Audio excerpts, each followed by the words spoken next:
এক যে ছিল পাখি, সে ছিল মূর্খ। সে গান গাহিত, শাস্ত্র পড়িত না, লাফাইত, উড়িত, জানিত না কায়দা কানুন কাকে বলে। রাজা বলিলেন, এমন পাখি তো কাজে লাগে না, অথচ বনের ফল খাইয়া রাজহাটে ফলের বাজারে লোকসান ঘটায়। মন্ত্রীকে ডাকিয়া বললেন, পাখিটাকে শিক্ষা দাও। রাজার ভাগিনাদের উপর ভার পড়িল পাখিটাকে শিক্ষা দিবার। পণ্ডিতেরা বসিয়া অনেক বিচার করিলেন। প্রশ্নটা এই, উক্ত জীবের অবিদ্যার কারণ কি? সিদ্ধান্ত হইল, সামান্য খড়কুটা দিয়া পাখি যে বাসা বাঁধে, সে বাসায় বিদ্যা বেশি ধরে না। তাই সকলের আগে দরকার ভালো করিয়া খাঁচা বানাইয়া দেওয়া। রাজপণ্ডিতেরা দক্ষিণা পাইয়া খুশি হইয়া বাসায় ফিরিলেন। শ্যাকরা বসিল সোনার খাঁচা বানাইতে। খাঁচাটা হইল এমন আশ্চর্য যে দেখিবার জন্য দেশ বিদেশের লোক ঝুঁকিয়া পড়িল। কেহ বলে শিক্ষার একেবারে হদ্দমুদ্দ, কেহ বলে শিক্ষা যদি নাও হয়, খাঁচা তো হইল, পাখির কি কপাল। শ্যাকরা থলি বোঝাই করিয়া বকশিস পাইল। খুশি হইয়া সে তখনই পাড়ি দিল বাড়ির দিকে।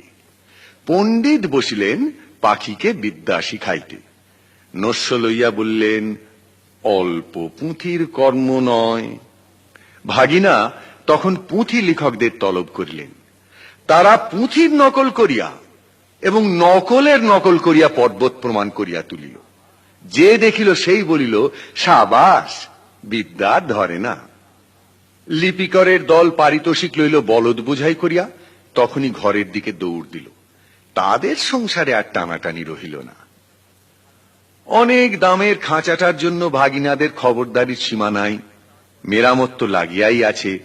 তারপরে ঝাড়া মোছা পালিশ করার ঘটা দেখিয়া সকলেই বলিল, উন্নতি হইতেছে। লোক লাগিল বিস্তর, এবং তাদের উপর নজর রাখিবার জন্য লোক লাগিল আরো বিস্তর। তারা মাস মাস মুঠা মুঠা তনখা পাইয়া সিন্দুক বোঝাই করিল। তারা এবং তাদের মামাতো খুড়তুতো মাস্তুতো ভাইরা খুশি হইয়া কোঠা বালাখানায় গদি পাতিয়া বসিল। সংসারে অন্য অভাব অনেক আছে, কেবল নিন্দুক আছে যথেষ্ট।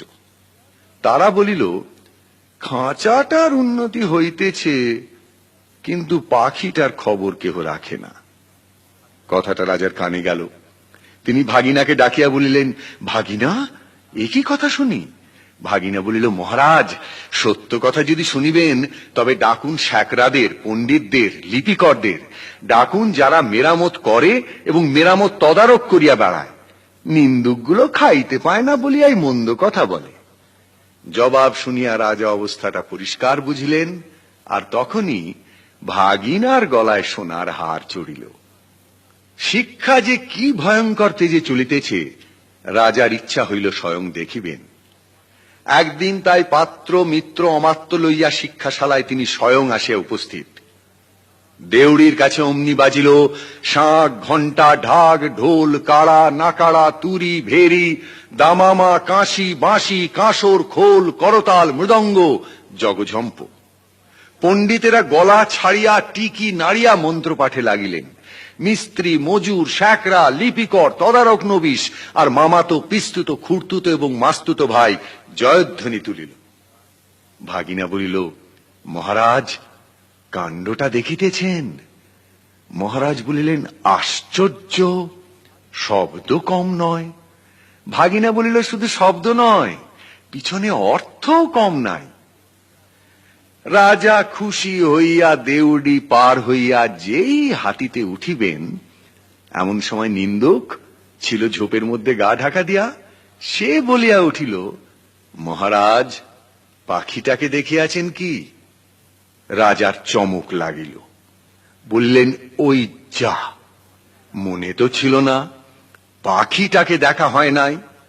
ফিরিয়া আসিয়া পণ্ডিতকে বললেন, পাখিকে তোমরা কেমন শেখাও তার কায়দাটা দেখা চাই। দেখা হইল। দেখিয়া বড় খুশি। কায়দাটা পাখিটার চেয়ে এত বেশি বড় যে পাখিটাকে দেখাই যায় না, মনে হয় তাকে না দেখিলেও চলে। রাজা বুঝিলেন আয়োজনের ত্রুটি নাই। খাঁচায় দানা নাই, পানি নাই, কেবল রাশি রাশি পুঁথি হইতে রাশি রাশি পাতা ছিঁড়িয়া কলমের ডগা দিয়া পাখির মুখের মধ্যে ঠাসা হইতেছে।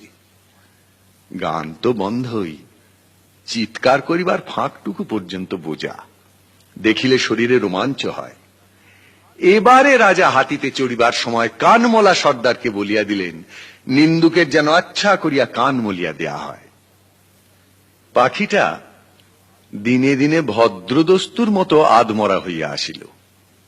অভিভাবকেরা বুঝিল বেশ আশাজনক। তবু স্বভাব দোষে সকালবেলার আলোর দিকে পাখি চায়, আর অন্যায় রকমে পাখা ঝটপট করে। এমনকি এক একদিন দেখা যায় সে তার রোগা ঠোঁট দিয়া খাঁচার শলা কাটিবার চেষ্টায় আছে। কোতোয়াল বলিল, এ কি বেয়াদবি! তখন শিক্ষা মহলে হাপর হাতুড়ি আগুন লইয়া কামার আসিয়া হাজির। কি দমাদম পিটানি! লোহার শিকল তৈরি হইল, পাখির ডানাও গেল কাটা। রাজার সম্বন্ধীরা মুখ হাঁড়ি করিয়া মাথা নাড়িয়া বলিল, এ রাজ্যে পাখিদের কেবল যে আক্কেল নাই তা নয়, কৃতজ্ঞতাও নাই। তখন পণ্ডিতেরা এক হাতে কলম এক হাতে সরকি লইয়া এমনই কাণ্ড করিল যাকে বলে শিক্ষা। কামারের পশার বাড়িয়া কামার গিন্নির গায়ে সোনাদানা চড়িল, এবং কোতোয়ালের হুঁশিয়ারি দেখিয়া রাজা তাকে শিরোপা দিলেন। পাখিটা মরিল।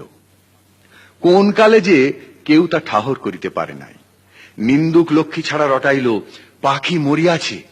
ভাগিনাকে ডাকিয়া রাজা বলিলেন, ভাগিনা, একই কথা শুনি। ভাগিনা বলিল, মহারাজ, পাখিটার শিক্ষা পুরো হইয়াছে। রাজা শুধাইলেন, ও কি আর লাফায়? ভাগিনা বলিল, আরে রাম, আর কি ওড়ে? না। আর কি গান গায়? না। দানা না পাইলে আর কি চেঁচায়? না। রাজা বলিলেন, একবার পাখিটাকে আনো তো দেখি। পাখি আসিল, সঙ্গে কোতোয়াল আসিল, পাইক আসিল, ঘোড়সওয়ার আসিল। রাজা পাখিটাকে টিপিলেন। সে হাঁ করিল না, হু করিল না, কেবল তার পেটের মধ্যে পুঁথির শুকনো পাতা খসখস গজগজ করিতে লাগিল। বাহিরে নববসন্তের দক্ষিণ হাওয়ায় কিশলয়গুলি দীর্ঘ নিঃশ্বাসে মুকুলিত বনের আকাশ আকুল করিয়া দিল।